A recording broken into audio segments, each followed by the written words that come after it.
প্রেমময় শ্রী শ্রী ঠাকুরের স্বহস্তে লিখিত সত্যানুসরণ থেকে বাণীপাঠ। সংকোচই দুঃখ আর প্রসারণে সুখ। জাতির হৃদয়ে দুর্বলতা আসে, ভয় আসে, তাতেই আনন্দের খাজতি। আর তাই দুঃখ, চাওয়াটা না পাওয়াই দুঃখ।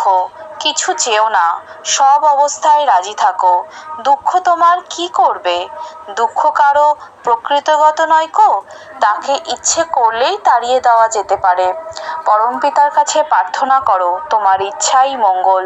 আমি জানি না কিসে আমার মঙ্গল হবে, আমার ভেতরে তোমার ইচ্ছাই পূর্ণ হোক, আর তার জন্য তুমি রাজি থাকো, আনন্দে থাকবে। দুঃখ তোমাকে স্পর্শ করবে না।